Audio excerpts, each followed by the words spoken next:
Ladies and gentlemen, will you honour the memory of those who've served and died, that we might meet here in peace?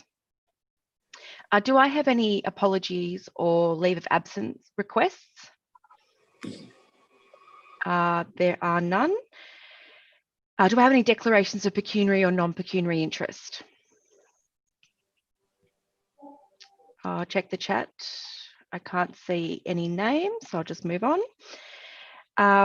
What I will do is I'll request that Council Services admit the speakers for item 1, and hopefully that's occurring as we speak, and we can welcome all of the speakers for public voice. First of all, for this item number 1, DA 2019011351, 18 Merriweather Street, Merriweather. We'll hear from, I think, Fiona Gray and Mr. Miles, and a PowerPoint has been provided. We also will hear from the development application applicant, and that is Grant Warren and Jazz Warren, and there's also been a PowerPoint provided to councillors. And after the 10-minute presentations, there'll be an opportunity, as normal, for councillors to ask questions of all our presenters. So hopefully our 2 presenters are here, and for the first part, and that is the objectives, and then I would welcome them. I'm just checking that they're here in the meeting. Okay, we do have Ms. Miles, and do we have Ms. Gray? Yes, Great. I'm here.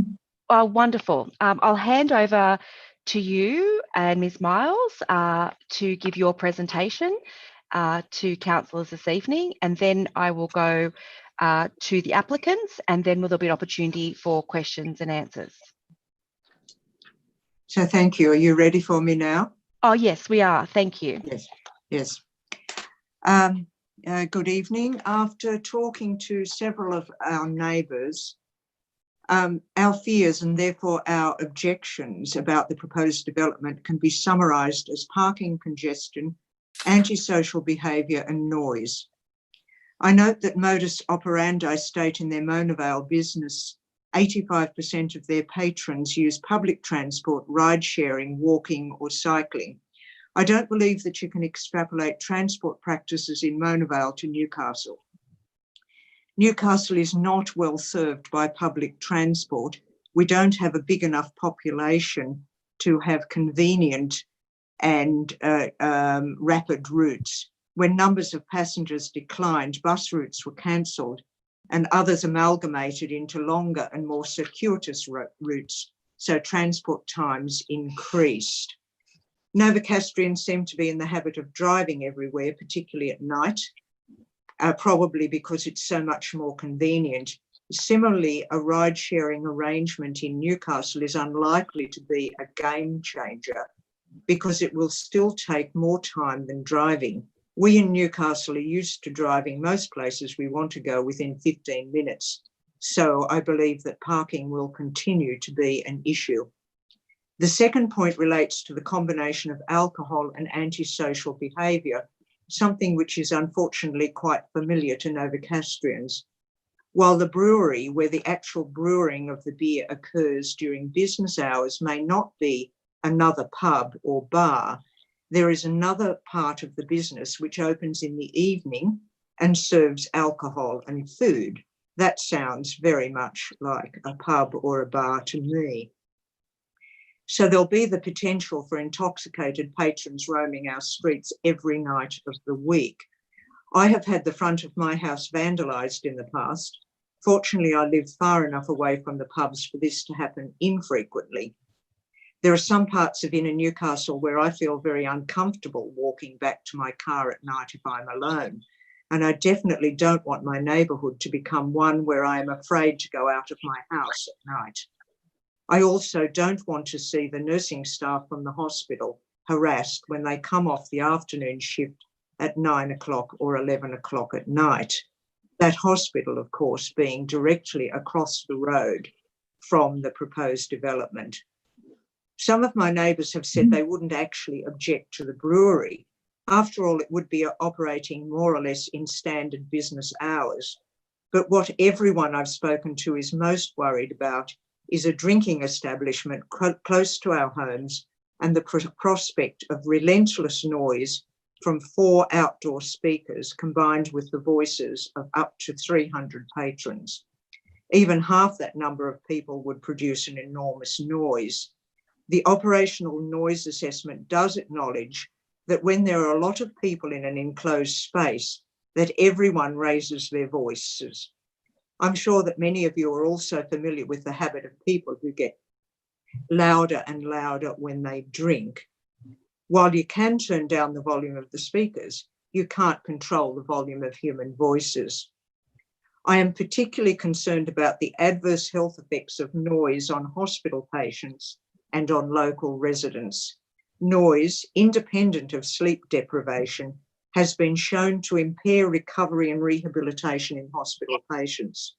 Chronic sleep deprivation has been shown to increase the risk of a number of medical conditions, ranging from hypertension to colorectal cancer to dementia.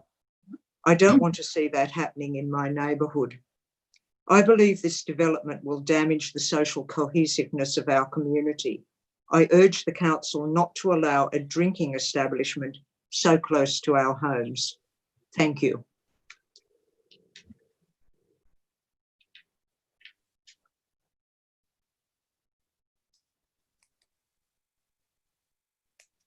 Thank you, Fiona. Are you presenting as well? Yep, I'm ready to go. Great. So good evening, everyone. I'm Fiona Gray. Next slide. As a concerned Merewether resident, I'd like to raise the following objections in relation to this DA. Mainly, my main issues are, and our neighbours' issues are around noise, antisocial behaviour, intoxicated patrons and parking. Next slide. Firstly, noise. I believe the noise generated by this venue will be detrimental to our neighbourhood. The area surrounding the proposed venue is primarily residential. It's so peaceful in the evenings. We have barely any background noise. We can hear the waves crashing at night. A 300 patron brew pub, as modus operandi described this development, with 4 outdoor speakers trading 7 days a week, closing between 10 p.m. and midnight, will generate significant noise pollution. Music, raised voices, children playing in the outdoor play area, cars, taxis, rubbish removal. Brew pubs are not quiet places. They're exciting, they're fun, they're loud. And that's what we will hear as close neighbours. Next slide. The venue capacity has been reduced to 300, which we welcome, but we still feel that it is a very large venue. Modus operandi only plan to use the full capacity for special events 10 to 20 times a year. But what will the venue capacity be on a regular Saturday night? Are you telling me that 300 people, they won't let 300 people in there on a Friday or Saturday night? Because a 300 patron capacity venue selling alcohol, trading till midnight sounds a lot like a pub to me. Next slide. Modus operandi have drawn comparisons between their development proposal and Herb Distilling in Carrington, which is also an artisan food and drink premises. So I thought I would compare their trading hours and venue capacities. Herb Distilling at the latest close at 10 p.m. at night, whereas modus operandi are asking for up until midnight closing. Venue capacity 100 versus 300. And interestingly, Herb Distilling, no amplified live musical entertainment to be provided, music to be kept at a low level background music or acoustic performances only. Whereas modus operandi, who also have residential neighbours close by, have asked for 4 outdoor speakers, music levels to be set and controlled by the manager. Next slide. So I thought I would look at artisan breweries in the inner west of Sydney, which is the golden triangle of craft beer in the state. And as you can see, the average closing times are 8 p.m, 7 p.m. We have a couple of outliers at 10 p.m, which are both on main roads, namely Enmore Road and Illawarra Road. Very, very different to what modus operandi are asking for in this DA. Next slide. The acoustic assessment that has been done on 150 and 250 patrons. They haven't done it for the full capacity of 300 patrons. And I'd be really interested to see the full effects of the noise on our local community at the full capacity of 300 patrons. Also, how does the client plan to avoid noise impacts on the nearby residences when the venue closes, especially when you could have 300 patrons spilling onto Merriweather Street at 12 a.m, looking for taxis, looking for Ubers, looking for the next pub to go to. That will cause so much noise and disruption and litter and vandalism to nearby residences. Next slide. Antisocial behaviour and intoxicated patrons. If this is a brew pub, as modus operandi have described it, a pub would not be allowed in this zoning. It's industrial zoning and it's not the right place for a pub. Merriweather Street is a health precinct. There's hospitals, specialists, occupational therapists, physiotherapists, and it's just not the right place for a pub. And if it does involve the selling and supply of alcohol, then I think we really need a social impact assessment to be done. Next slide. Parking, 7 car parks have been provided in the DA, which is not enough considering how busy this area is. And the provision of such limited car parks will also mean that patrons are walking through our neighbourhood looking for public transport, looking for taxis, and that also will affect the amenity and safety of our neighbourhood. Next slide. So I urge the City of Newcastle not to approve this drinking establishment so close to our homes and the hospital. It's too big, it's too loud, it's open too late, and it just sounds far too much like a pub to me. Thank you.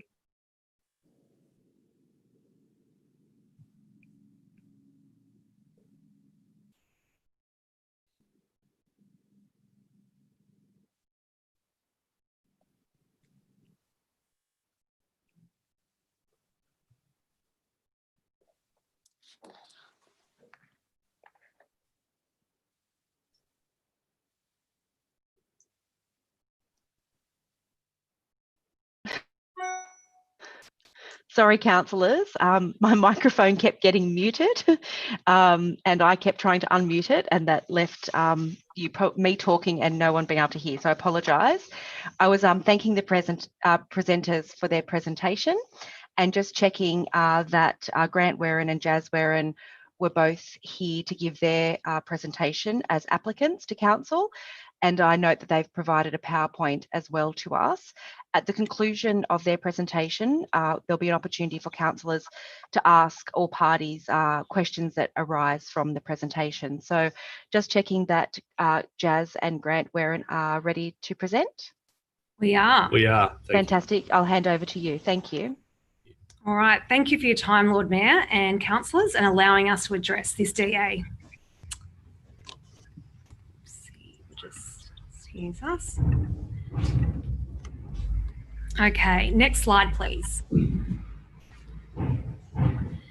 The development is located in B5 zoning. The purpose of B5 zoning is to enable a mix of business and warehouse uses and specialised retail premises that require a large floor area in locations that are close to and that support the viability of centres. Next, please.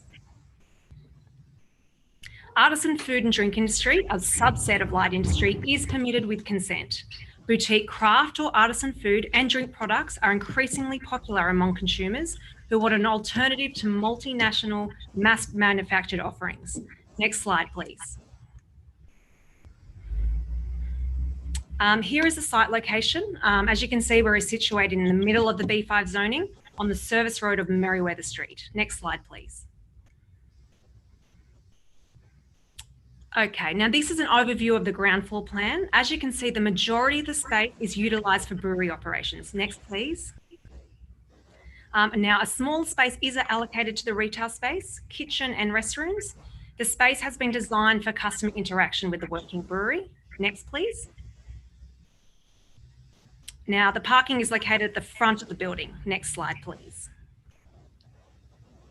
Okay, now this is the current elevation. As you can see, it's an ageing smash repair workshop surrounded in ageing colour-bond fencing with no landscaping or lighting. Next, please. We are working with an internationally acclaimed and local architect, Ben Berwick from Prevalent, who currently teaches postgraduate architecture focusing on sustainability at Sydney University. It is contained space to eliminate acoustics from operations, utilises emerging and sustainable building products, and is a creative addition to the streetscape. Next slide, please. Now, this is the current view up the top there, from inside looking back towards Merewether Street and to the existing warehouse within the gravel area. Now, the one below, this is the cut-through elevation, which demonstrates the new build containing the tanks, which provides an acoustic barrier to Merewether Street, and the covered public courtyard, which interacts with the brewery operations. You can then see the existing warehouse, which contains the retail public space and more brewery operations. Next slide, please. I'd like to now step you through the sustainability measures on the development of the site. Next slide, please. So rammed earth walls and floors will be used throughout the development. We are working with bushfire ravaged regions to remove their unproductive carbon heavy soil and reuse it in this form. Next slide, please. We are using wall and door elements from the existing building, highlighting its prior use in the bathroom. Next slide, please. We have a dedicated space for seasonal collaboration and artworks displayed with local artists. Next slide, please. Our furniture fabrication will take place locally, promoting local business, industry, and economy. Next slide. Water conscious plant species will reduce on-site water consumption and provide a green for the public. Next slide. A recycled metal roof covering in the courtyard will provide significant acoustic abilities, not to mention the sustainable measures of reusing this amount of metal. Next slide. Open display areas and visual connection to the brewery process to engage customers in the crafting process and promoting local industry. Next slide, please. And finally, celebrating old and new. We want to celebrate the potential of a site currently underutilised through adaptive reuse while promoting local production, business and industry within the city. Next slide, please. Okay, I'm now handing over to my husband, Grant, to discuss the concerns listed in the public voice meeting. So I get the good bit. Thanks, Jazz. I'd like to note that of the objections received, 32 of those were from a pro forma individual letter that was distributed to a substantial amount of residences throughout Merewether. The pro forma letter was lacking in specific knowledge of the project, and its intention was to alarm local residents.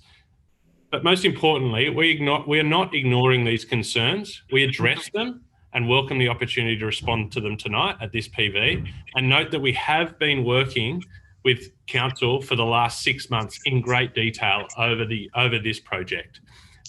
We are pleased to talk through these concerns today. On the positive side, I'd like to note the response that Modus building a new facility in Newcastle had in the Newcastle Herald in January 2020. That response received over 300 comments in support of Modus's project, and we continue to receive this sort of response in the form of emails, calls, social media messages, and general community encouragement, notwithstanding the objectors' points made tonight. And as they say, we also agree that the listed concerns can broadly be described as land use and permissibility, amenity, and parking. Next slide, please. As discussed at the start of the presentation and confirmed with Newcastle Council, the land use is permitted for artisan food and beverage use. I need to reiterate, it is a permitted use in a B5 zoning. It is a commercial business development zoning where this use is permitted. The objective of that use is to enable a mix of businesses, not just medical, and the Newcastle After Dark strategy has its own importance in that matter. Now, the hospital, which also submitted an objection as they occupy a neighbouring property. So the Luo Medical Group of China, trading as Lingard Hospital, have taken the opportunity to object to our proposal, citing, and I'm quoting here, that it may hinder their growth potential of Lingard. Now, I'll come back to their specific objection if we have time, but suffice to say that their submission against our project should be viewed with a healthy degree of scepticism due to their obvious commercial interest in refusal of any DA on that site adjoining them, not just our own. Now, lastly, on contamination, A report was undertaken and submitted to the council, and there were no concerns. Next slide, please. Now, noise and amenity. The first point that needs to be made is that we are not a brew pub. We are not a pub. I appreciate the objectors trying to paint us in a pub light or a brew pub light. These are not our words. We are not a brew pub. We're a manufacturer. We are an artisan food and drink producer. The difference between a brew pub and us is very simple. Brew pubs sell the majority of their production volumes on site at their own venue. Over 98% of our volumes will be sold off-site. There are no gaming machines or late night trading in what we are proposing. Our licence is categorised as the lowest risk by New South Wales Liquor and Gaming.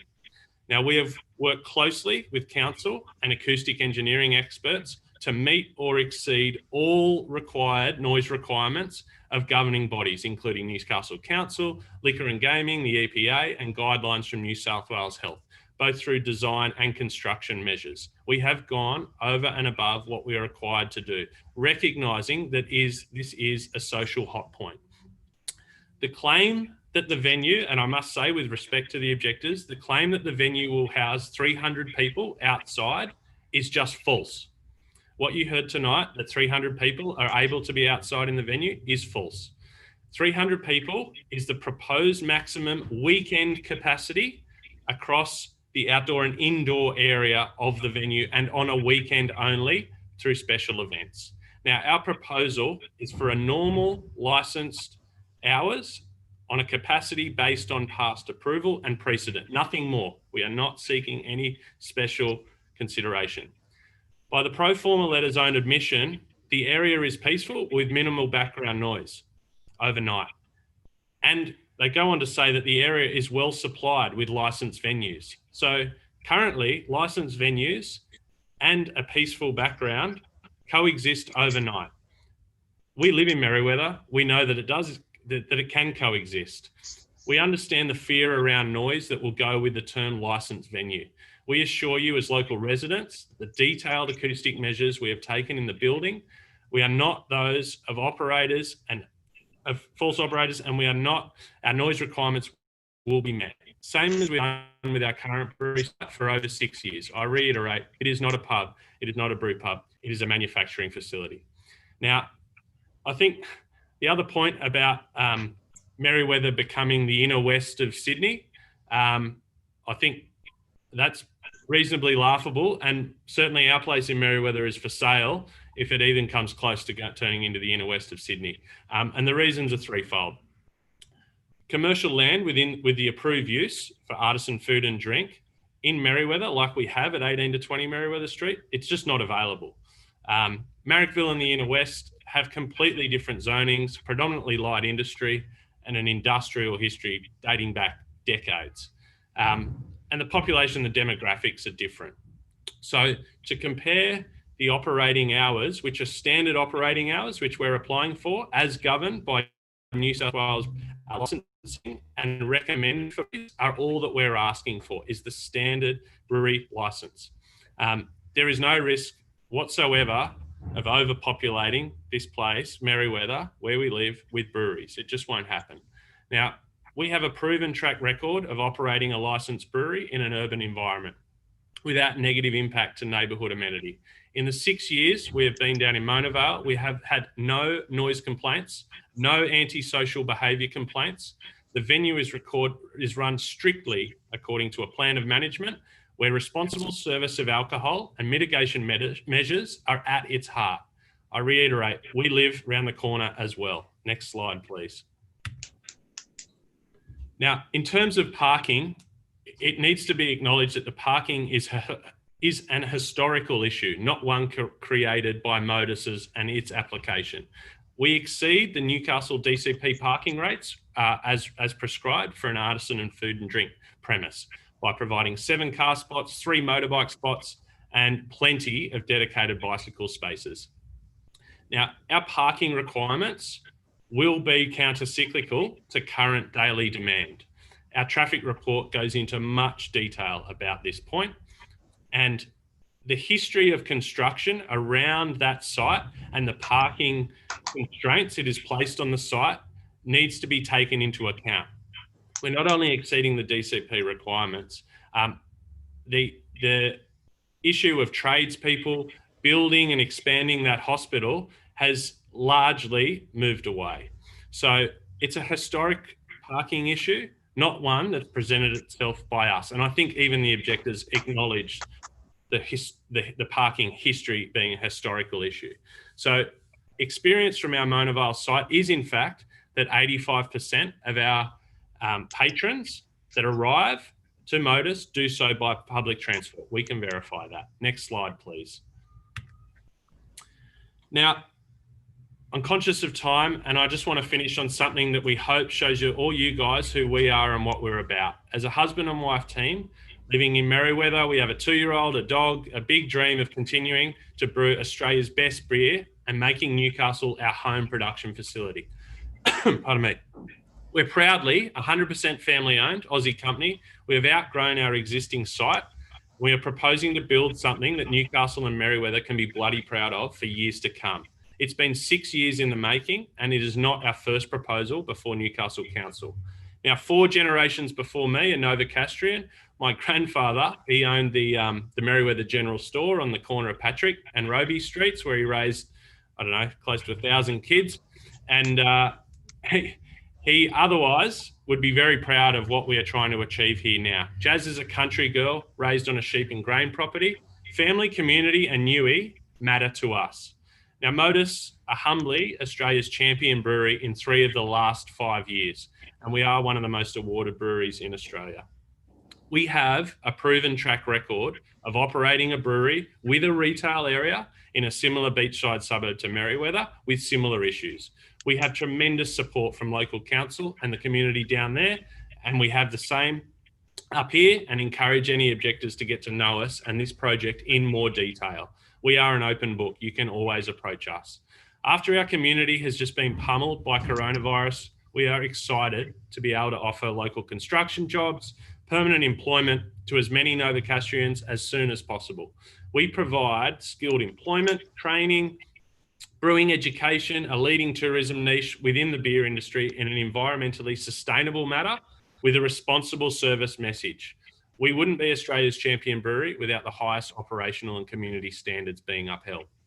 Now, we're also bloody proud to be a 100% green energy brewery, and I could go on with a host of measures to support this, but I'm conscious of our time.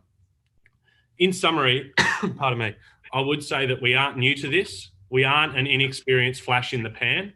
We have thousands of stockists nationally, over 30 employed, and we are a nationally recognised brewery seeking to make Newcastle their home. We are primed to do our bit sustainably, responsibly for our local community, tourism, education and manufacturing, and this is needed post the virus we've all experienced. In closing, I'd say thank you for this opportunity and for all your time to the objectors, to council who've worked with for 6 months, the Lord Mayor, councillors. Just give us a crack and we'll make Newey proud. Thank you. Cheers.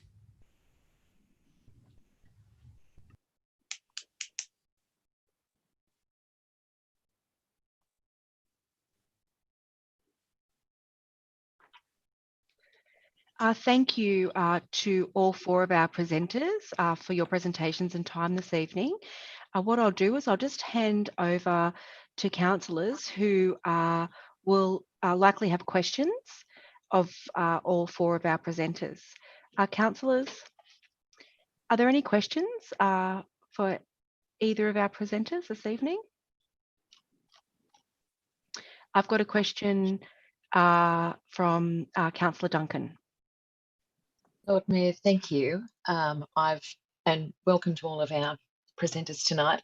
I've had a number of conversations with some of the local residents around this area who are very concerned, of course. I think that Tace and Fiona have explained their concerns quite well. I note that in the objections that Lingard Hospital has also expressed their concerns, along with about 40 or so other objections to this DA. So my questions for the applicants, Grant and Jazz. Thank you so much for joining us. I think the concerns mostly, as you've acknowledged, around noise, antisocial behaviour and parking. And whilst it might be a historical parking issue, I think a lot of the residents are concerned about how this may further exacerbate that problem. Sure. We acknowledge that, and we have exceeded and attempted to exceed and worked with council closely on exceeding the DCP requirements, Carol.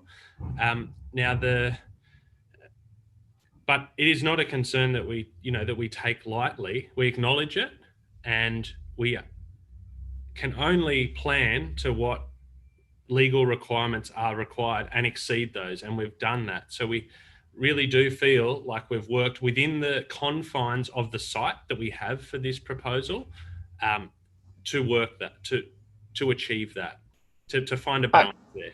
I think we'd all like to see Novocastrians improve their take-up of public transport more broadly. It'd be a great boon to all of us.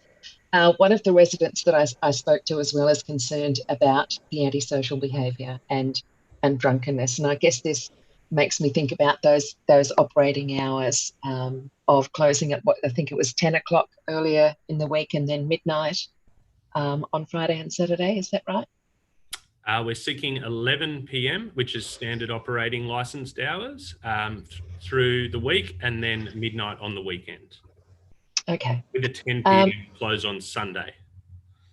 All right. And one of the questions, you also mentioned a standard, what did you call it? Standard brewery. You just want to be able to operate as a standard brewery.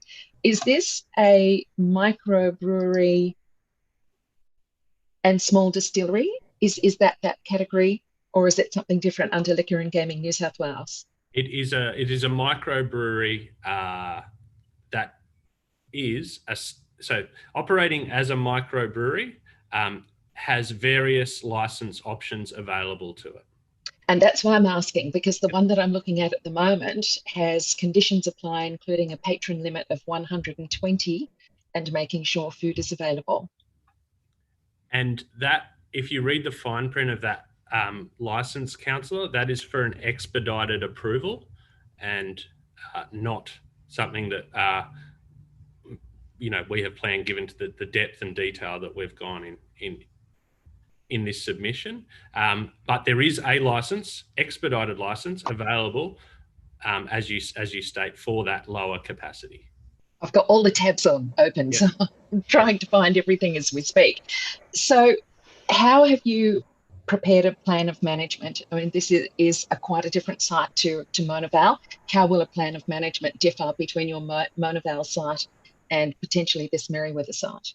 So the plans of management are completely different, because you are quite right. They are different sites, but the factors affecting the local community around Mona Vale and affecting Newcastle, absent a hospital across the road, are in many regards very similar.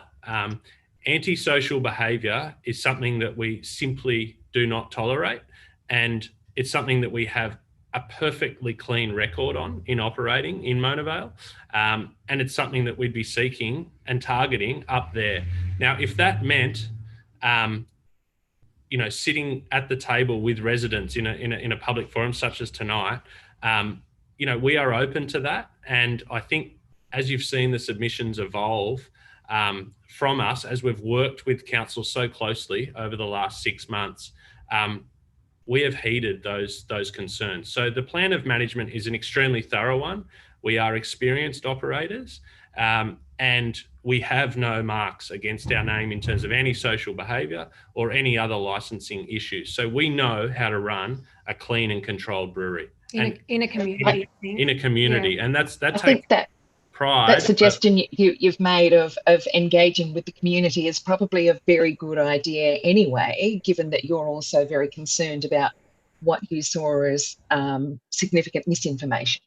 So I think for people to have the opportunity to actually liaise with you directly may be healthy in this situation. Is this business only viable with those operating hours? The business is viable with those. We have compromised on those operating hours, and that is the operating hours that we seek. That's right, Councillor. It is viable with the operating hours to which we've submitted approval for. Okay. What are your thoughts on Ms Gray's suggestion that some of the Inner West craft brewers and microbreweries are closing around 8 or 9 o'clock at night? Is that something that's feasible? And you do have a hospital, a new medical centre being built, and residential on 3 sides. Is that feasible? Look, I think if you take it in 2 parts, during the week we have, this is how the legislative application process is set up. You apply for a certain operating hours, and you don't have to go to that. What we have found is that during the week, we would not seek to operate till 11 p.m. But we need to seek approval in case there is a special event. We need to seek the broadest, most flexible hours for what we do as a business. But the breweries in the Inner West, I think the slide conveniently cut off some of the information there, and you will see that some of them operate under the standard brewery license, which is 11 p.m. That's an 11 p.m. close. We, in consultation with the community, would work around opening hours, of course, during the week, absolutely. The weekend closing hours, which is where we do a significant amount of hospitality trade, is where the later hours are required. It's no secret people enjoy staying later out during the week, staying out later on the weekend. So we are seeking flexible operating hours that makes this business sustainable. We are not saying, absent this community consultation, that we will absolutely go for those, but we do need to seek approval and licensing for those hours initially, and we will engage with the community as we already have. That pro forma letter went to, by my count, over 500 individual people, either unit blocks or residences surrounding Merewether, and there were 32 signatures on the bottom of that. So of those 40 objections, which you quite rightly point out, 32 of them are signatures on the same letter that went to over hundreds of households. Okay, just one more question from me, because I know other councillors will have questions for you, and that is around your maximum capacity and your outdoor area. I noticed for that earlier part of the week, the maximum capacity is 200, and then 300 is the maximum capacity for Friday, Saturday. Yes. What is there a percentage of that? Is there a limit on that of people who can be in that courtyard, that outdoor area? It is split. That maximum capacity, and licensing laws do not distinguish between what you can have and can't have outside. So you could potentially have all 300 people outside on a hot summer night? I don't think so, given the space. No, I don't think that would be the case. I think the case would be that they are spread deliberately. The servery component and the kitchen component are all far and away in the internal space of the brewery, if you look at the plan. So there would physically not be enough area for those people to all be outside at once. And I think in our experience, people do like to sit down to enjoy their drink or their meal. So I think it's all about how you set that up in the space. I do, because I'm old, Jazz. Anyway, thank you both very much for letting me ask you so many questions. Thank you, Councillor Duncan. I have a request from Councillor Elliott. Thank you, Lord Mayor. I'd just like to flag I have 3 questions, if that's okay. Thank you so much. Yes, appreciated. The first one is, just to put it in context, you said you were adamant that you are not a pub, and you showed us in your plans that the small spaces to demonstrate that your main focus is the brewery. My question is, if you have small spaces inside, you're not going to operate as a pub. Why do you need to have 300 patrons at your establishment? That sounds to me like a lot of hospitality, a lot of pub-like activity. It doesn't sound to me like the main focus is the brewery with this small ancillary spaces for people to have a meal, etc. Can you reduce the numbers? So thanks for your question, Councillor. The first, I think I addressed why we are not a pub, in that not nearly 99% of our volume is sold off-site. That is a valid argument. I think the second point there, Councillor, is that we have reduced the numbers in consultation with Council. We are open to doing it, and we have compromised significantly through the 6-month process in arriving at that 200 through the week and 300 through the weekend number. And the reason for those numbers is simply because of the capacity for us to attract tourism to the area and the form of that tourism. Now, it is not currently, we're all well aware of the tourism benefits of the Hunter Valley, for example.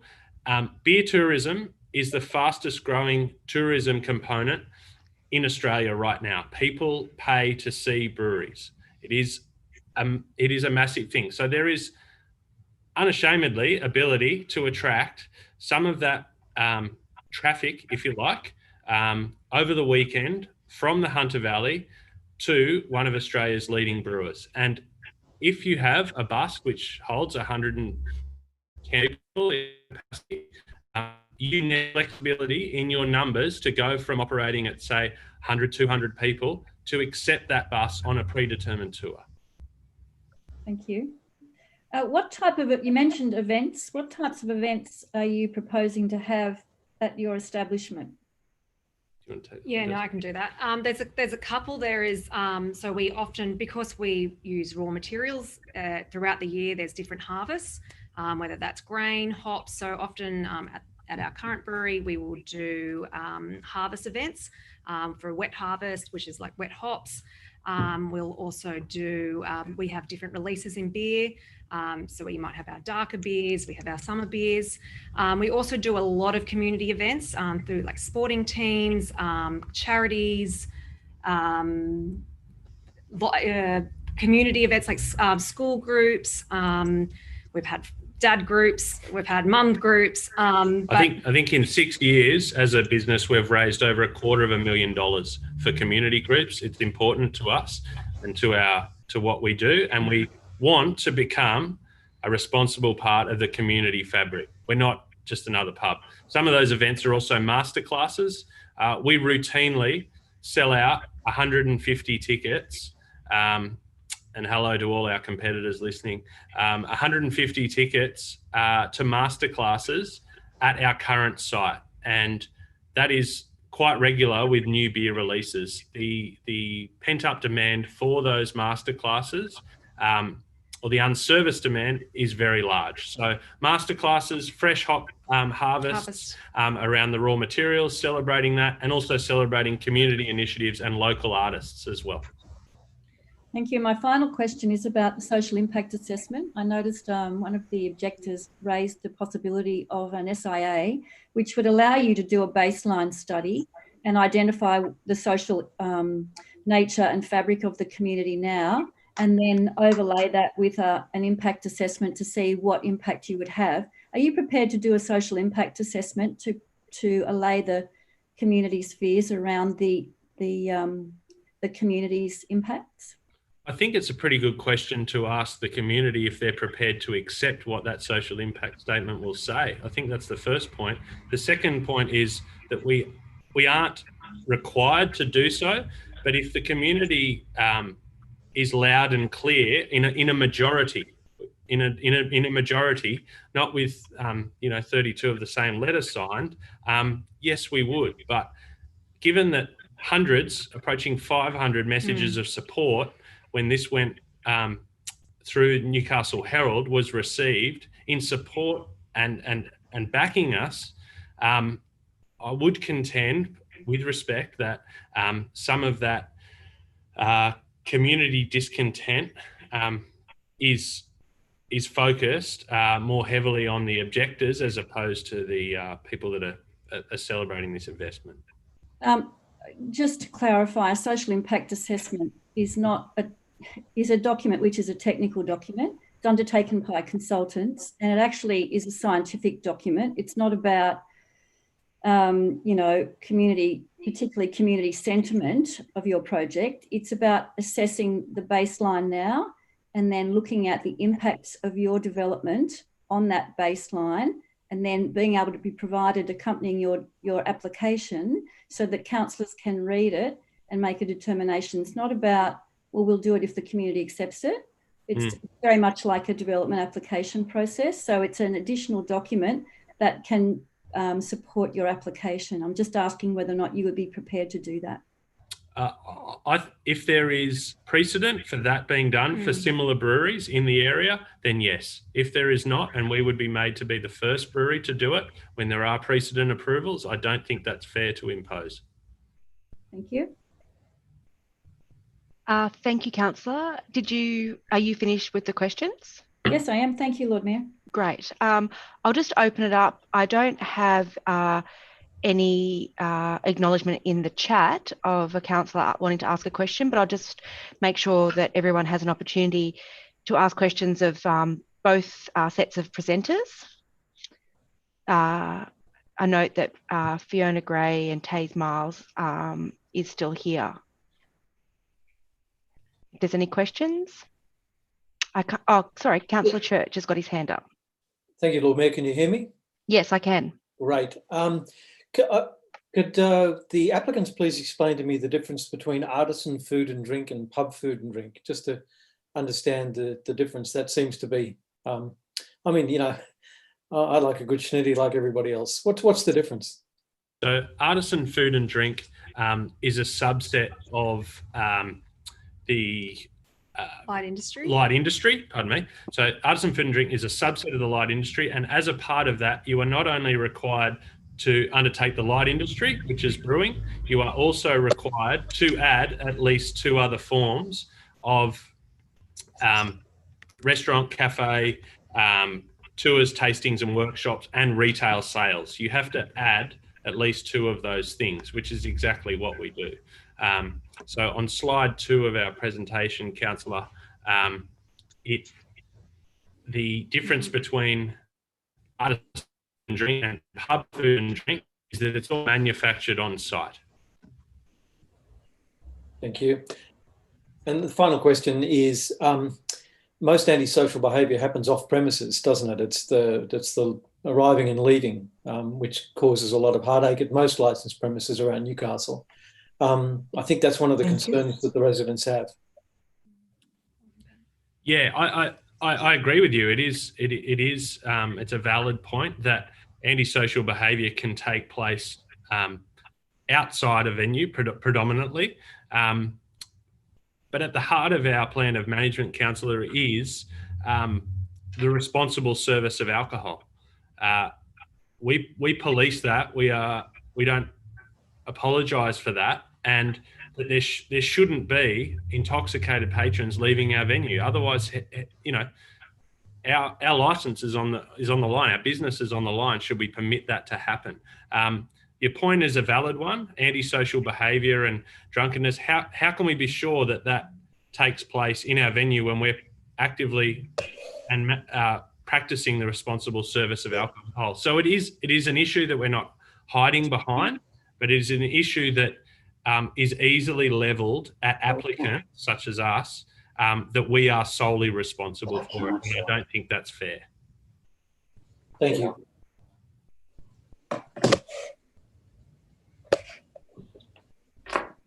Thank you, Councillor. Are there further questions from councillors? Councillor Winnie Barts. Thank you, Lord Mayor. Can you hear me? We're good? Yes, I can hear you. Sorry, can I just seek some further clarification from the applicant around jobs? You suggested a number, I can't recall what it was. Can you please give us a breakdown of what that means? Is it construction jobs? Is it full-time jobs after the venue is open? Can you give us some idea of what those numbers are, please? Yep. So we currently, in our current existing business, without without the Merewether Brewery, employ over 30 full-time equivalent jobs. The plan and program as submitted is to more than double that in full-time equivalent employees, predominantly on the manufacturing and sales side of the business. As everyone would be thinking, okay, what proportion of your workforce is housed in the hospitality component? And with Merewether open and with Mona Vale open, the number would be less than 10 full-time equivalent employees dedicated to hospitality. So the vast weight of our business is in production and wholesale of our employment. So we expect through time, after the construction is finished, to reach a number of employees, probably closer to 80 or 90 through time. And the majority of that is based at HQ in Merewether as submitted. Thank you. Is there any further questions from councillors? Councillor Robinson. Yeah, can you hear me? I can. Yep. I don't know the two applicants' names. I apologise. Jazz and Grant Warren. Jazz and Grant? Yes.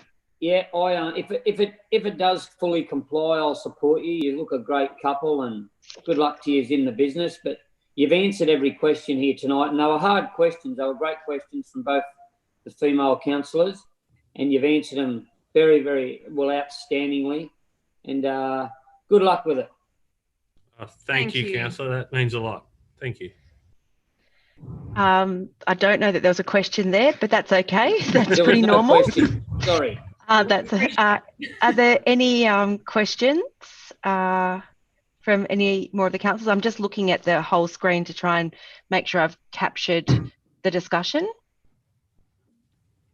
I know a lot of the questions have been for the applicants, probably because the residents' concerns are something that is not unusual with licensed premises, and those concerns around, I guess, antisocial behaviour and the like. I just had one question, and it might even be something that I can have answered through officers. It was just around the public domain. I know there's reference to it in the documents we've received, but I'm looking at the maps, and sort of we only have sort of a small amount of the drawings of probably everything that you've submitted. We just have a snapshot of it. I just wanted to make sure that there was good access for pedestrians in that area, because there's a significant change happening in that precinct with the expansion of the hospital and a number of the industrial sites being used for more active uses with people, as opposed to, say, cars, as the previous use was there. And the public domain in that area isn't necessarily suitable for pedestrians and the like. So I think that the benefit of our city, and as it grows, is making sure we have all forms of transport, particularly active transport, considered when these change of uses come up, particularly around industrial precincts that have only been designed in the past to accommodate warehousing and cars. So I just wanted to check about the public domain and make sure that there was going to be an opportunity to actually look at that movement through that site. Yeah, we have worked with the council on that, and they obviously wanted to see that happen as well. I don't have the architect on call right now, but we will be replacing all the, I'm just looking at the image, replacing all the footpaths at the front, and that will connect to the new hospital and then over to the juice company. And there'll be some turfed and vegetation area, which there isn't at the moment. So it'll clean that up a little bit. And then the entry is quite a wide entry with a shared space next to it near the disabled parking. So there is plenty of movement there for pedestrian access. Okay, thank you.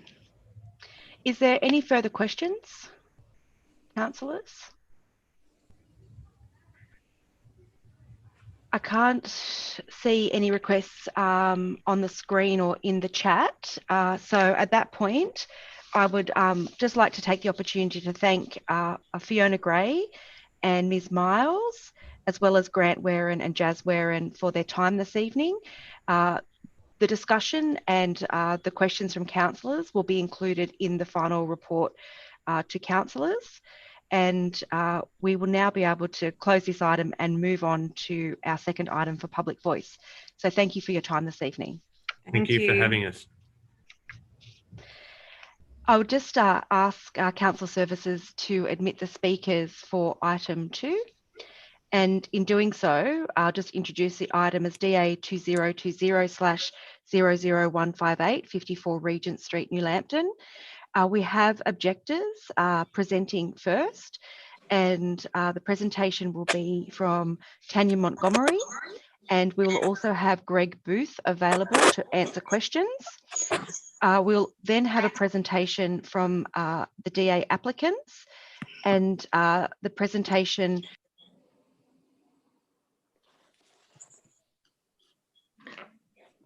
Is the volume gone? Sorry, have I been muted during, I'm not sure what I got up to.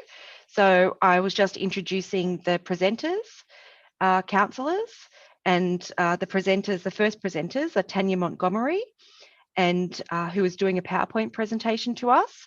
And questions will then be answered by Greg Booth, if required. And the second presentation will be the applicant, Phil Hull from Cordia Solutions, with no PowerPoint presentation, but will present to us. And then we will offer the opportunity for councillors to ask questions of all of our presenters this evening. So if Tanya Montgomery has joined us, welcome to Public Voice this evening. And whenever you're ready, please start. Thank you, Lord Mayor, and thank you for giving us the opportunity to address council on this proposal. We should have a PowerPoint presentation. Here we go.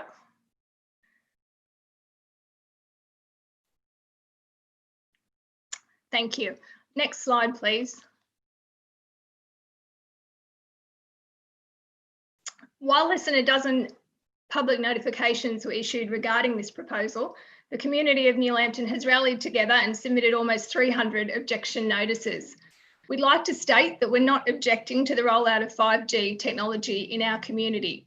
We are objecting to 4 key points that have been put forward by Cordia in the proposal. These points are that the DA states the proposal will adequately address the Newcastle Local Environment Plan. DA states that the proposal will not result in adverse visual impacts to the surrounding area. The DA states it is fittingly located with the urban context, and the DA states the proposal has assessed the site as the only viable option. All of these points are disputed. Next slide, please. The proposal as submitted contains reference to Central Coast and Saratoga Council. We believe this shows little regard to Newcastle Council and the community of New Lambton, and indicates a cookie cutter approach has been taken by Cordia. Of particular interest is that as at June the 4th, Saratoga Council did not support the application in the form submitted by Cordia due to the perceived visual impacts that would be endured by the locality as a result of the tower and the deficiency in information that supported and justified why the chosen site is most appropriate. The proposed structure in this development application is located in an area covered by the Newcastle LEP, which has a maximum height of 11 metres, and does little to uphold the aims and objectives of the LEP, which are to respect, protect and complement the natural and cultural heritage, identity and sense of place. We understand in this instance that state legislation prevails over the Newcastle LEP with relation to the proposal. However, the proposal does still require council consent, and we believe it cannot be granted on this basis. Next slide, please. The DA will result in adverse visual impacts to the surrounding area. The residents of New Lambton feel strongly that this proposal will result in adverse visual impacts to the surrounding area. Cordia has made no attempt to show the true visual impact of the structure in its proposal. Next slide, please. These are the 4 photos included in the proposal, which do not even show a representation of the structure. It is worth noting that highlighted in the last photo is the current diesel pipe. This is currently attached to the Telstra building and is approximately 14 metres high and can clearly be seen even from a distance. At the very least, we believe a visual impact assessment is required involving the erection of a travel tower or cherry picker in the location of the proposed structure. The bucket of this travel tower can then be erected to the height of the 31.8 metres to ensure the accuracy of the visual illustrations. Next slide, please. Images showing the view to the west, shown in this slide, are excluded from the proposal altogether. The full extent of the structure will clearly be seen and be imposing from these views. Again, the diesel pipe can clearly be seen at a height of only 14 metres. Cordia have instead included 2 photos in the appendix of the proposal, which are taken from angles which intentionally minimise the visual impact of the structure. One photo makes the structure look no taller than existing power lines from one direction, which is clearly not the case, as it will stand at 31.8 metres high and power lines are approximately 18 metres. The other photo is taken from such an angle so as to make the structure look no higher than existing trees located at the nearby school. Next slide, please. The legislation clearly states that these structures should be sited to minimise visual impact. In an area where surrounding buildings are no more than 11 metres high, it is impossible to screen the visual impacts of a 31 metre high telecommunications structure. The views, vistas and panoramas viewed from both public and private land will be obstructed by the construction of this telecommunications structure. The proposal will result in a total loss of visual amenity of our surrounding area, and we therefore think it breaches the legislation in this respect. Next slide, please. The residents of New Lambton strongly dispute the claim that the structure will be adequately located within the urban context. The proposal is located in the heart of New Lambton Village in Regent Street, which is a thriving community shopping precinct and historic commercial precinct, and is very closely surrounded by residential properties, 2 large primary schools, multiple daycare centres and local churches. It is a popular area and is frequently visited by local residents and members of surrounding suburbs. The proposed structure will sit in the heart of New Lambton Village. We strongly believe that this does not fit within our local village environment. It will be an eyesore and will dominate the streetscape. Next slide, please. Residents, parents and the broader community are also concerned, as indicated in their objections, about the proximity of the proposed structure to the 2 large primary schools in the area. The closest of these is less than 50 metres away. As this proposal is a new structure rather than an upgrade of what is already in existence, we ask Council to consider the Department of Education's policy that outlines a preference for such structures to be located at least 500 metres from the boundary of school property. Next slide, please. The site is not the only viable option. The residents of New Lambton understand this is the cheapest option for Telstra, as Telstra owns the land and the site provides them with the greatest network coverage. It clearly meets Telstra's commercial objectives. However, we do not believe that the commercial objectives of a large corporate such as Telstra override the best interest of our community, or indeed should override the interest of any community. Telstra have an obligation to seriously consider other alternatives, not simply dismiss them, as has been done in this proposal. A proposal for a similar structure has been recently approved by Council. This is 1.4 kilometres away, outside of our local village centre and screened by large trees.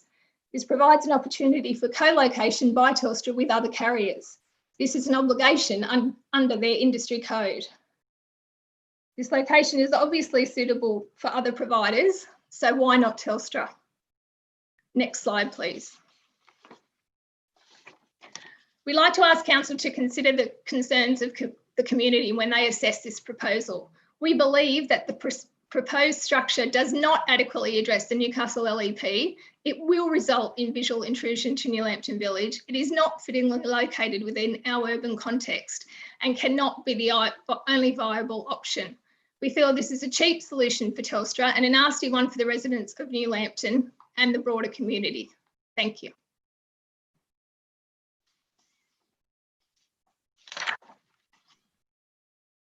Thank you for that presentation.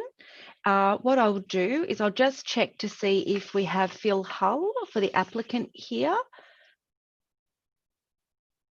Yes, wonderful. Good evening. Oh, thank you. I'll invite you to present to council. I'm here more to answer questions. I've just listened to everything that Tanya's had to say. I have gone through all the representations which were made on the proposal. Just a couple of points I wanted to pick up, which I think need clarifying. One is that there is already an existing mobile base station. We're not talking about something brand new. I've been to the area extensively. Everybody lives in the area extensively. Any councillors who've been to the area will notice that on the side of the existing Telstra exchange, there are already antennas. And on Regent Street, in front of the exchange, there's a shelter. So we're not talking about something brand new. We're talking about something which is there already. Now, we had a look. The building is a very unusual building. It's actually shared with the post office around the corner. And inside it's actually on multi-levels, but it doesn't have a roof structure adequate to put new antennas onto the roof. There isn't actually a structure there. I think Tanya said, normally try and co-locate. Well, we tried to co-locate with the existing Telstra Exchange building, but we didn't find that possible. The solution, therefore, we've gone for is actually to put a new pole around the corner on the other side of the Exchange building. That will have antennas on the top of the pole, but all of the existing equipment will be removed. I'm trying to pick up Tanya's other points. The character of the area and the height, yeah. Anything new in an area we know is going to look different. Of course, it's going to look different. There's an existing amount of infrastructure in the area. You're going to see light poles, you're going to see telegraph poles, power poles. There are all sorts of infrastructure poles in any area. I think one of the important things is, what are we doing tonight? We're actually using telecommunications infrastructure in these difficult times. I'm working from home at the moment. I'm actually off my laptop at the moment, but I'm working off of my mobile phone. And we are all using our mobile phones, not really for making phone calls, but we're doing a lot more. We're using them a lot more. And I think we have to stress the importance of telecommunications infrastructure is actually increased enormously. I'm sure a lot of people are using their own mobile phones, not for the purposes of phoning anybody, but they're actually downloading data, they're using Zoom calls, they're using Skype calls. We're using them more and more and more. So where does that lead us to is there's an intensity of use. It isn't possible to locate these things somewhere else because the way that the mobile phone networks work, they are a cell net. They are a network. So when you're moving around an area, it doesn't matter whether you're driving, walking, you're receiving a signal from one base station that may be 1 kilometre away. Then you come into the New Lambton area and you're receiving your signal from the Telstra Exchange. Somewhere which is 1.4 kilometres away isn't actually going to be any good to you. They all work together. So you're working from one to another to another. I'm trying to pick up any other points. Can anybody refresh me if I've missed anything? Oh yeah, images.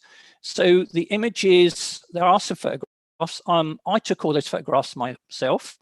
I use a DSLR camera myself. The photo montages, there are 2 selected photo montages. I recall they're actually looking up and down Regent Street. Convention is, when submitting a development application, to give a variety of photographs, but 2 photo montages are normally considered appropriate, which I've included. Doesn't mean there can't be more.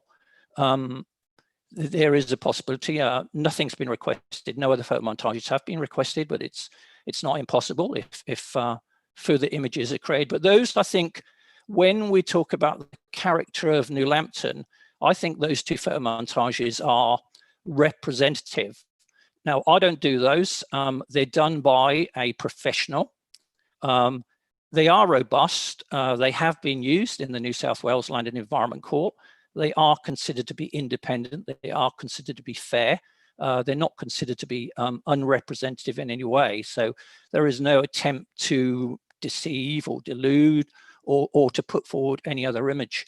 The area it's located in is probably the only area, I mean, you know the area, I've been around the area. Most of the area is residential, and it's low-rise residential.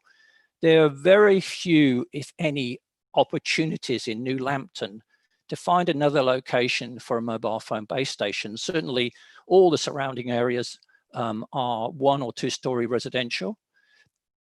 The school is opposite, the new IGA is opposite. There's a church at the end of the road, but very quickly the New Lambton Centre becomes a low-rise residential area. So I would challenge that. I don't think there are any other suitable locations in the area. The zoning is important. Most of the residential area around is not appropriate in terms of the zoning. That's about it, I think. I'm quite happy to answer any questions.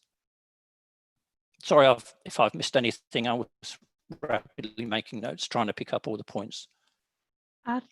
That's great. Thank you for your presentation. There is likely to be an opportunity with questions and answers if anything has been missed. I will go to look at the requests for questions from councillors. I can't see any in the chat, but I'll open it up to councillors.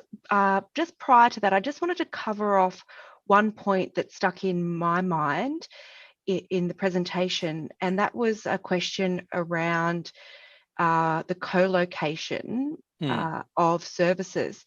Is there a history of Optus and Telstra locating what they need in order to provide their telecommunication services on the same tower? No. Tanya's quite correct. So first of all, we look, is there an opportunity somewhere else to co-locate? If you look at the statement of environmental effects, there is a map in there. It's taken from a website called the RFNSA, which is a national database. In that national database, you will see all telecommunications facilities, not only for Telstra, for Optus and for Vodafone, and also for NBN. You'll actually see the nearest ones are over 1 kilometre away. Now, going back to my earlier point about how the cell net works, how the network works, to have another base station over 1 kilometre away wouldn't actually achieve any objective. You would not be able to receive a signal, a Telstra signal within New Lambton from 1 kilometre away. So we looked at that. Telstra co-locate. I would just say, look, I work for an independent firm called Cordia. We're infrastructure consultants. We do work for Telstra, for Vodafone, for Optus. So we always look, is there an opportunity to co-locate? There were no opportunities in the local area to co-locate. Okay, sorry, I just had a follow-up question based on your answer. Given that there's not an opportunity to co-locate, what tower is being used at the moment for Telstra customers? Sorry. Yeah, in the area. The existing telephone exchange. There are actually antennas. Now, if you actually look at the antennas, they're actually facing the school. Tanya hasn't talked about health, but a number of objectors were talking about health and EME levels, so I can touch briefly on that. And if you actually look at the EME levels from the existing Telstra exchange, they're actually higher than the proposed pole. But if you go higher up, they go down. So it's there already. The point I was trying to make at the outset is this isn't a brand new base station. This is an existing base station. The other thing I think Tanya touched on is correct. We are able to put new equipment on the roof of the exchange, but we can only go to a height of 5.8 meters above the roof of the building. We can do that without the need for planning consent. We're actually using federal legislation under the Telecommunications Act. However, that wouldn't really have achieved very much. The height of that would have been very little above what we've got already. To achieve coverage over the wider area, that's the reason for having the new pole and going up higher. Okay. Is there, when you're looking to update this infrastructure, is there a radius that you look in of where that current infrastructure is located? So, for example, at the current exchange in New Lambton, in Regent Street, and is there a certain radius that you need to look in to actually replace that and renew that infrastructure Yeah. to be able to provide the service level that you need. Yeah, so Telstra map areas where they're getting current coverage and where their coverage is inadequate, and where they are getting coverage from other base stations. It looks like it is a network of base stations. I have that information available. I've made it available to council officers. I can make it available, and it's a thing called a coverage area. Now that varies according to the number of base stations in the area. Topography is quite important. One of the important things is trying to get coverage further up the hill. It also is the amount of usage. Now at the moment, because there's so much usage and people are using their mobile phones so much, that intensifies the need even more for more base stations. It's like everybody wants to use it.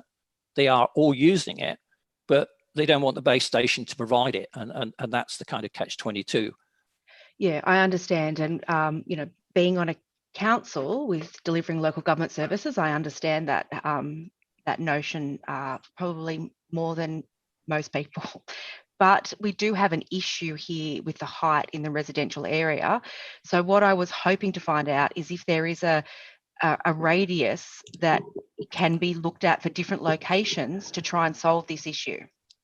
So if you start with the one we have at the moment, because the antennas are so low down, they're only on the side of the building, they're covering a very limited area. By having the antennas up at 25 meters, we're now covering a larger area. Now this is, again, it's a catch-22. If you lower the height, we'll need even more base stations. So rather than one in the area, which can cover quite a large area, it may need 2 or 3 others to achieve the same objective. Well, so it's an optimum. What I'm trying to find out is, if it's not that location, how far is the radius that we have to look for a different site? On this occasion, I would have to get the map. I can provide you with a copy of the coverage area map, and that will show you exactly where we're trying to get coverage. It's not a neat shape because it depends on where all the other base stations are. I understand. So it's not a circle or a square. It's an irregular shape. So on the edge of that area, for example, some people will be getting coverage from other base stations. Now, the crux here, though, is the existing base station at the Telstra exchange is covering New Lambton. Now, if we were to move it somewhere else, it's highly probable that there will be no coverage in New Lambton at all. I don't think anybody wants to see their Telstra mobile coverage disappearing altogether. Excuse me. Yeah. That's just 1 second. Yep. What I'm trying to ascertain is, where is the radius that we can look to solve both issues? The issues the residents have, which I can understand, given the height of the tower in a residential area and the topography of where the houses are, it will enter into a lot of view lines. And then if we, obviously everybody uses their mobile phone, me as much as my teenage children. So we want to make sure that there is a potential option to locate it in another site that provides that resolution for Telstra and for yourself. That's why I think I need to see the map to see if there's other ways we can solve this issue. But what I'll do is, I've taken up probably a little bit too much time as chair. I apologise. I just needed to understand the issue a little bit more. And I know that there are questions that are lining up from other councillors. And then I will hand it over to them to ask some questions now. So can I come back on that, though? Because I will supply the map. I'll supply it to the council planning officer. Okay. I think that's the correct channel. So I'll supply a copy of a thing called the coverage map, and then you'll see that it's not a neat circle, or it's an irregular shaped area, and then that will help. I'll provide that to your council planning officer. Thank you very much. That's very much appreciated. I have a question from Andrea, Councillor Rufo, to Mr. Hull. Thank you, Lord Mayor. In fact, my question was going to be similar to yours in relation to the co-location to Mr. Hull. But on that, and I was going to point out the fact that there has been a DA approved for another tower in the area of Queen's Road and Montgomery Drive. That area, I believe, Mr. Hull, is higher. You mentioned how the station at the moment is in a lower position in New Lambton. This new tower is actually in a high area, and not near homes. It's actually in a small bushland type of environment. It would be, I believe, a better fit if there would be able to do some co-locating with other telcos. And as I understand it, Telstra has done that in the past. I would have thought that if that's the case, that it has been done in the past, and I'll stand corrected. If the fact is it has been, how was it done successfully then, and why can't it be done now? Yeah, thanks for the question. Yeah, it happens all the time, frequently. Most of the time, if it's possible to co-locate, we try and do so. There are many reasons why not. One of the problems is each carrier has a different network. It's like it's two different jigsaw puzzles, if you like. Optus will have base stations in certain locations to achieve their coverage. Telstra will have them in different locations to achieve their coverage. Vodafone will have them in different locations to achieve their coverage. And they don't always match is part of the problem. So they may cover a part of an area, but then there are other areas that don't cover. Now, picking up your points, Councillor, there are a couple of things. First of all, if perhaps, Chair, if a council officer could give me subsequently the reference to the DA consent, then I can have a look at it. If it's something only, is it recently granted? Is it operational? I can look into that one. Oh yes, it is. It is recently granted, Okay. and I will pass that on Thank you. to our manager, who is actually on this meeting this evening, and she will follow up with you. I will investigate that and come back. Thank you. The other, Councillor Rufo, I made a reference to in the statement of environmental effects. I think there's a couple of other Optus ones in the area. So I can surprise. Okay, thank you. I will show you where all the other base stations in the area, and I'll ask Telstra what would be the effect of co-locating on those. That's what you're looking for, isn't it? Yes. Yeah. Okay. I'll go back to Telstra, and I'll say if we were to locate your equipment on either the recently approved DA. Does anybody know, was that an Optus one, or who was it for?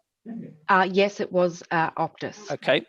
I'll go back to Telstra and ask the question, if you were to either co-locate on any existing Optus mobile base stations in the area or the recently approved Optus, how would that affect the coverage? And I can draw you a map of showing the coverage area. So I'll add that to the coverage area map that we're already referring to. This is the question. Could it be somewhere else? Would that achieve their objective or not? I'll come back to you on that. Obviously, if it's that new, I can't deal with it tonight, but I'll come back to you shortly. Thank you. I appreciate that, Mr. Hull. Thank you. That would go a long way. Thank you very much for that. Thank you. Thank you, Councillor Rufo. I have a message to everybody from the Manager of Regulatory and Planning that she will ensure that Phil receives the DA number. And I'll just go back to the chat. I've got a request for a question from Councillor Clausen. Thank you, Lord Mayor. Lord Mayor, my question has since been addressed by the conversation between yourself, Councillor Rufo, and Mr. Hull. It was just around the topography of the area, noting that the location is actually down the hill in New Lambton, and so presumably there are locations further up the hill that you might be able to get a better topography and therefore a larger range, and then also around that second DA. But I suspect that the DA has been approved since you lodged your application, but it would be useful to understand whether it's possible to co-locate with that facility. That won't be a problem for me to do, not at all. Thank you, Councillor Clausen. And I'll just go back. I believe that Greg Booth wanted to add to that previous discussion. Is that correct, Mr. Booth? No, I think my points have been covered. It's just that it's a wonder that Vodafone and Optus can plan to get very good coverage of this area with the facility which has been approved. at the corner of Queens and Mahogany. So I just wonder why we can't do the same with the proposed facility from Telstra.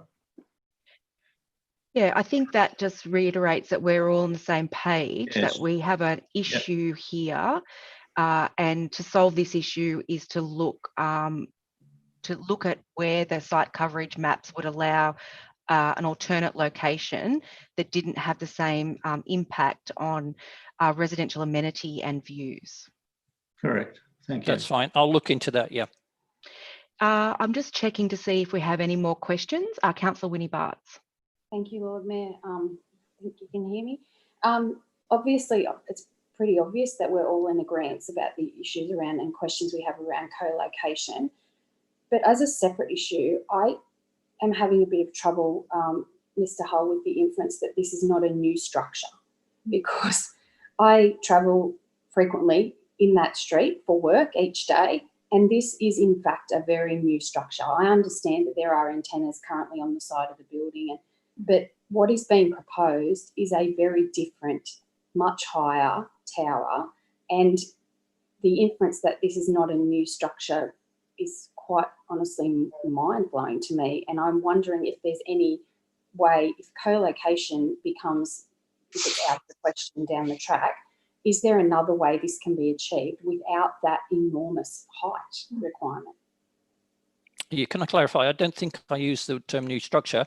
I said there's an existing mobile base station. Which is very different to what's being proposed. It's different in as much as the existing mobile base station is not inadequate for the present and future needs of Telstra users in New Lambton. The proposed new base station to replace it will be fit for purpose and will be offer an improved service to existing and future Telstra customers in the area. That's the big difference between the two. The current base station is not fit for purpose, and certainly in the present circumstances, it's massively overworked. So I think the use of terminology was important there. I actually referred to a mobile base station already existing. Apologies if that was misunderstood. Thank you. Thank you, Councillor. Are there further questions from councillors? Just making sure that I've checked the chat. Oh, Councillor Mackenzie, thank you. Thank you, Lord Mayor. Mr. Hull, just in the review of the Statement of Environmental Effects, in that section on visual impacts, the primary focus of what's been provided there is related to the base station and only touches on the towers in a cursory way. And those two photo montages, I guess, are useful, but they don't really tell the story, given that this is one of the key areas of contention for the local residents. I wonder if you would be, and in addition to that, of course, there are a range of visual impact methodologies that are available for proposals. I wonder if you might be able to provide further detail regarding the kind of visual impact assessment that we would require in relation to the towers primarily, and not so much in relation to the base station itself. Of course, yeah. I think there needs to be some kind of structure to this. I've got numerous photos looking of many locations. Normally, I would request, obviously, to be fed through the council planning officer. Would that be fair? Yes. Chair. Yes, that'd be great. Yeah, that would be. Yeah, if you could, please. I've said I believe when you're talking about the character of the area, the greatest impact is in front in Regent Street, as I understood it, that your concerns were. So the two photo montages I've supplied are either end looking along, and I thought that was a fair representation. If there are other appropriate locations, please, if you via the planning officer, feedback those to me, and it's something, of course, we can have a look at. Well, yes. Well, I note that there are no views looking to the east from the west, from the west of Eves Court, for example. I've actually got views from virtually everywhere, north, south, east, and west, so it's not a problem for me. But if we have a structured response, is that Mr. Montgomery? I can't remember. Sorry. Mr. Booth, Mr. who Booth, is the second registered presenter, Okay. but just here to answer questions. Okay, so Mr. Booth and Tanya, if you have a particular locations of concern, please feed them back through Council Planning Department, and that's something we'll quite happy to have a look at.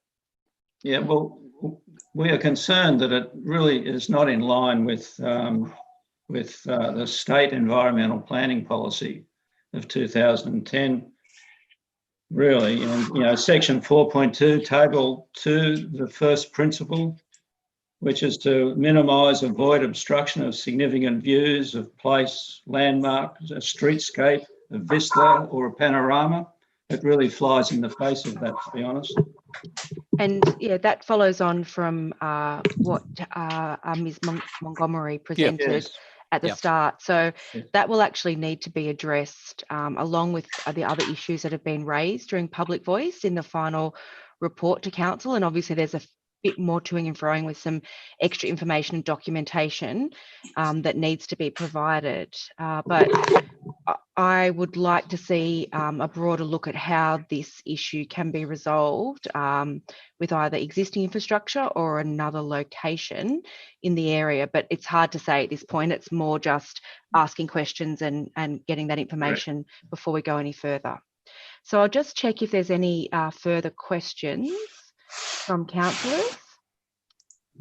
I can't see any indications. So that would then close this session of Public Voice. I'd just like to take the opportunity to thank all of the presenters this evening, Tanya Montgomery, Phil Hull, and also Mr. Booth at the end.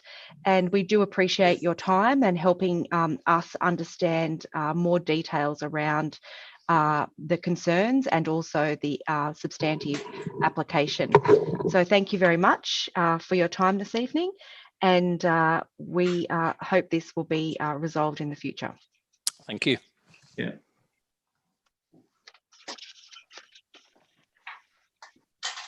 Thank you, councillors. That actually closes our public voice meeting tonight. I'll just have a check of the time at 7:35 p.m.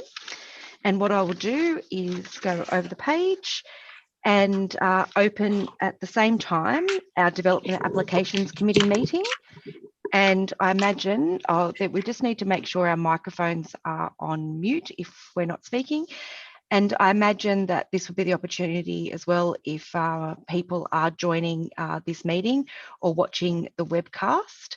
I welcome them to our Development Applications Committee meeting at Council this evening. And I'll just request if there's any apologies or leave of absence.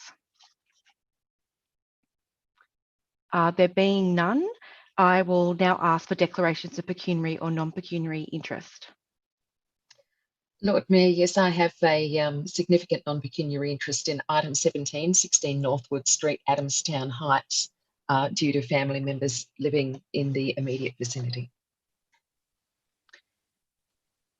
Thank you, Councillor Duncan.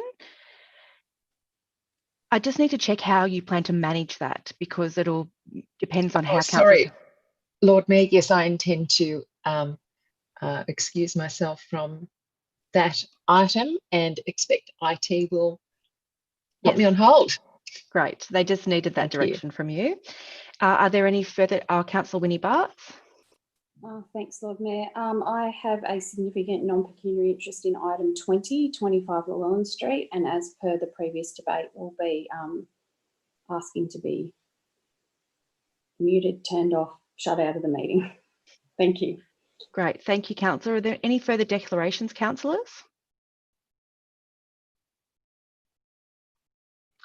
I can see no further declarations. I'll move on to the confirmation of the previous minutes from the DAC meeting on the 19th of May 2020. Do I have a mover? Councillor Mackenzie, thank you. Do I have a seconder? Councillor Clausen, thank you. All those in favour, please raise your hand. Are there any votes against? As there are no votes against, I declare that carried unanimously. I'll move on to the first item, which is item 17, and that is DA 2019/01 284, 16 Northwood Street, Adamstown Heights. I'll just take a moment because I believe Councillor Duncan will be removed from the meeting. And I believe that has happened. And I will call on for a mover of the recommendation.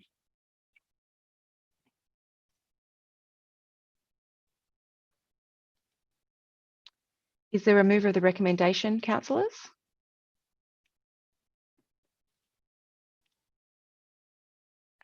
Yes. Is that a second? Are you seconding that?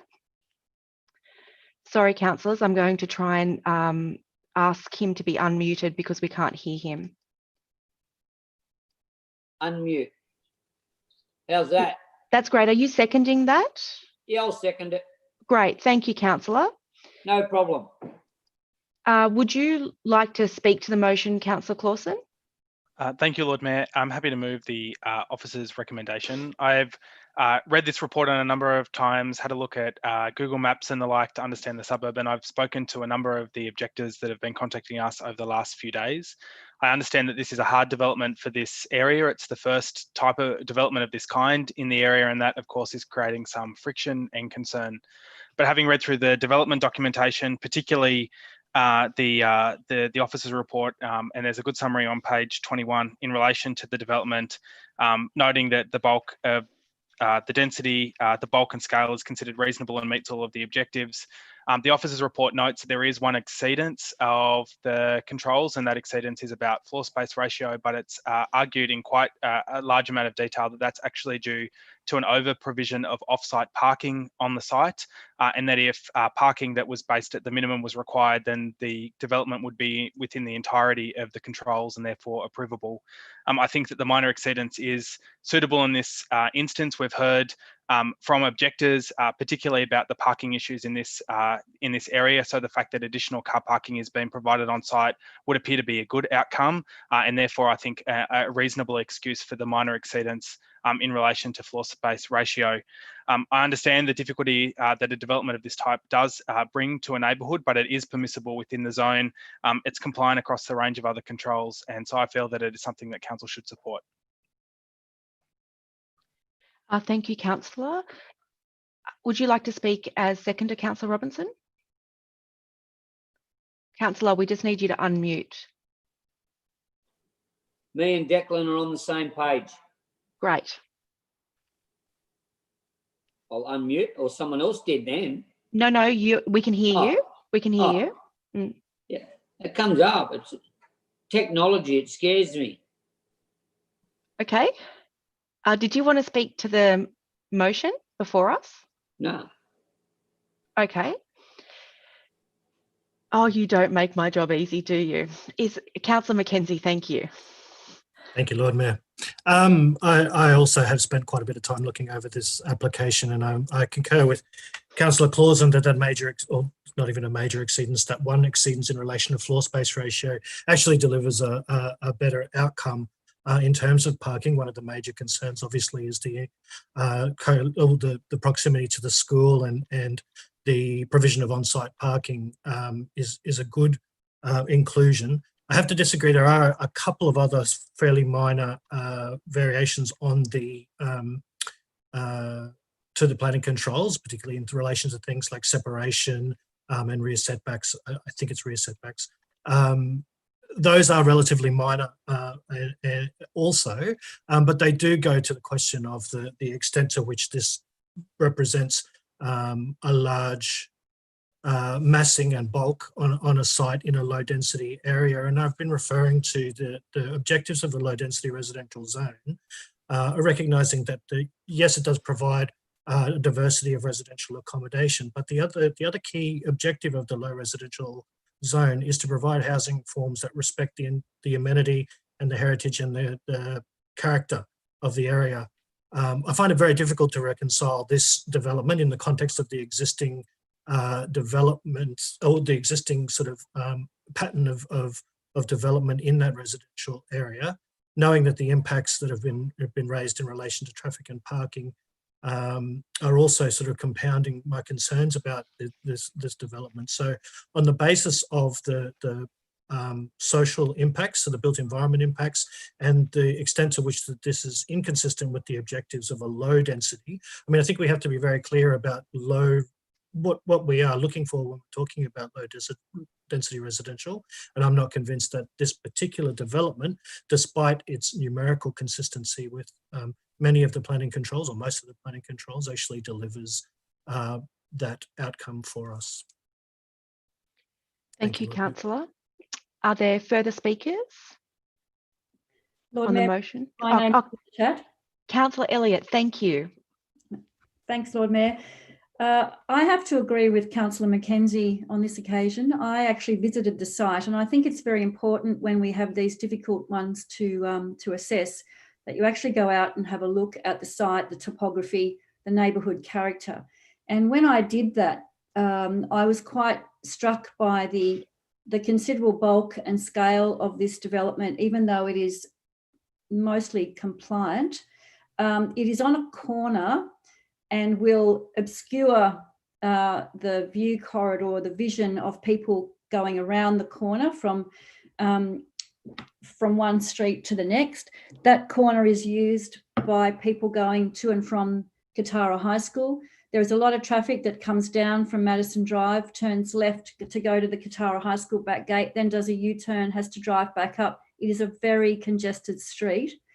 It's also a street full of young families and a lot of kids out and about. And that particular corner has great sight lines at the moment because the property on it right now has good setback. When you think about one block in a very low density neighbourhood, and I say low density because I couldn't see another property that was double story. They're all very, not small, but very modest, old Hudson homes, obviously very proudly kept. But the neighbourhood character is completely going to be completely at odds with this development. 4 townhouses on a corner block where you've got a lot of school activity, a lot of foot traffic, young kids walking around, a lot of cars coming around. It will be a blind corner. I'm really concerned about the impacts on the neighbourhood character, and I can't support it given that all those reasons. Thank you, Councillor. Are there any further speakers?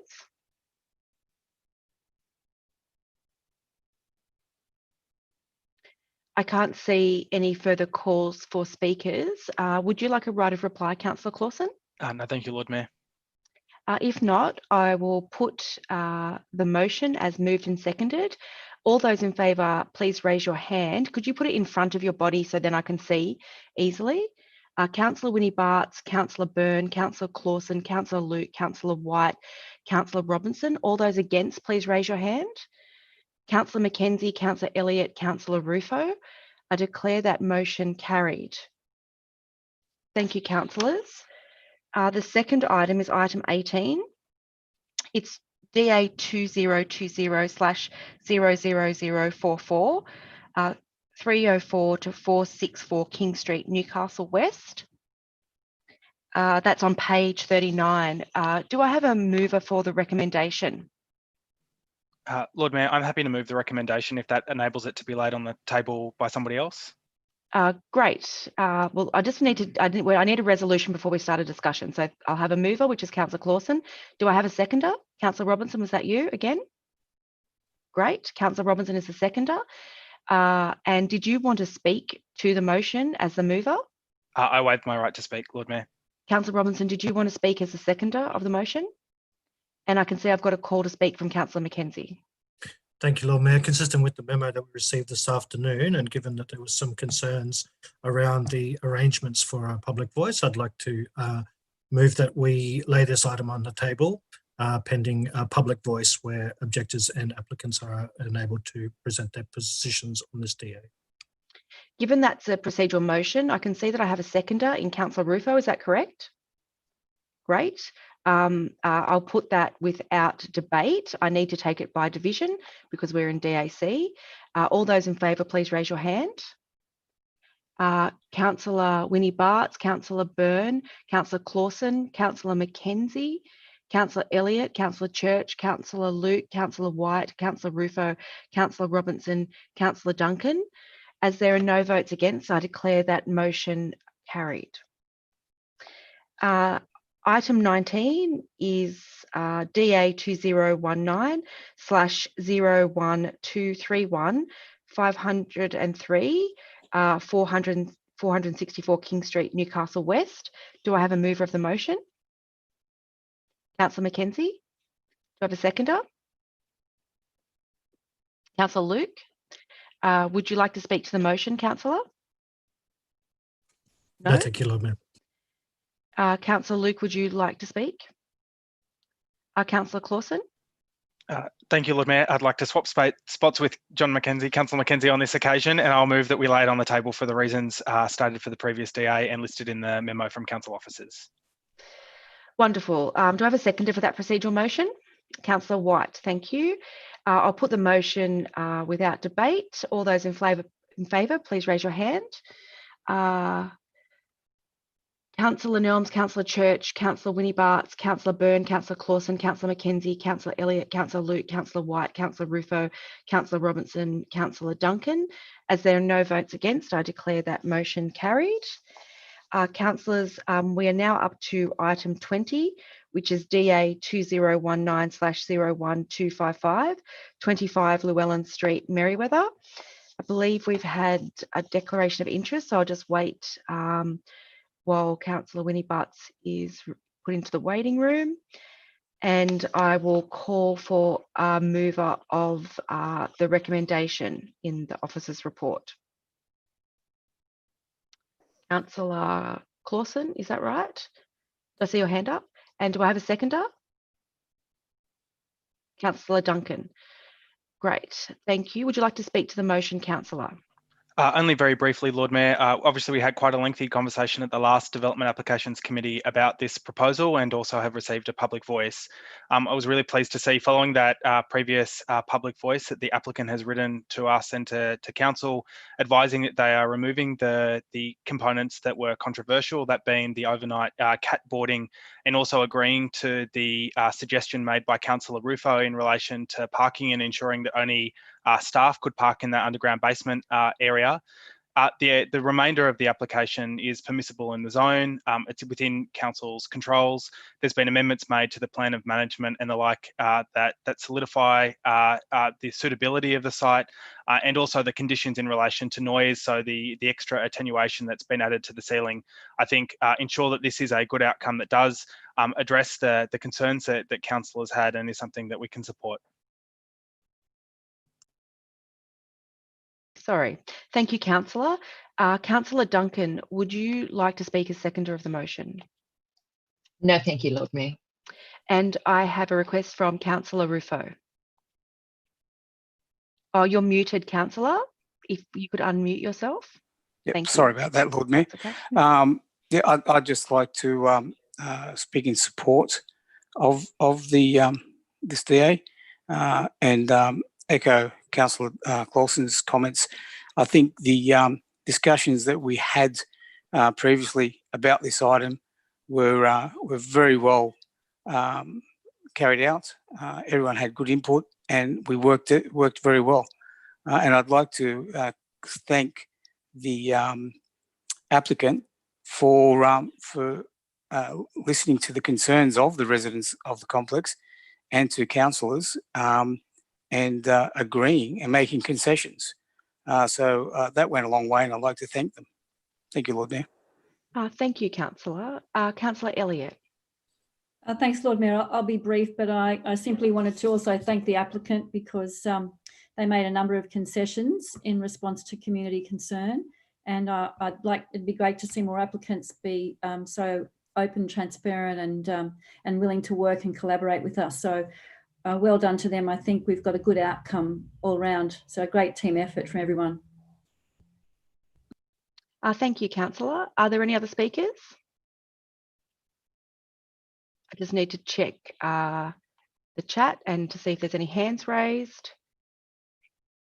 If not, I'll hand it back to Councillor Clausen, who moved the motion, and just acknowledge his contribution to getting a resolution on this site at the last meeting, and also ensuring that we could get to a place where there was agreement between the residents and the applicant. So thank you, Councillor. Thank you, Lord Mayor, and I appreciate it's a little unorthodox how we ended up having it back on the agenda, but I'm glad we did, because it does sound like we have an outcome that is supported largely by the community. I didn't mention in my opening address, but did want to particularly make mention of the letter of support that we received from the Childcare Centre about the fact that it would be a welcome development to the area, particularly for their education with respect to animals. So that was a positive query that we didn't know whether there was support from the centre at the last meeting. So that was something positive to receive. And I'm again appreciative that the applicants have made some suggestions, some amendments at the suggestion of council. Thank you, Councillor. That closes the debate. So all those in favour of the motion as moved and seconded, please raise your hand. Councillor Nelms, Councillor Church, Councillor Byrne, Councillor White, Councillor Rufo, Councillor Clausen, Councillor Mackenzie, Councillor Elliott, Councillor Luke, Councillor Robinson, Councillor Duncan. All those against, please raise your hand. As there are no votes against, I declare that motion carried unanimously. And that ends our DAC agenda for the 16th of June. Thank you very much for your participation. I just note that we also have workshops following the close of this meeting. I'll just give, we've been meeting for a few hours, so I'll just give everyone, stay on the call, but just 5 minutes to stretch your legs, and then we'll come back to workshops. Thank you, councillors.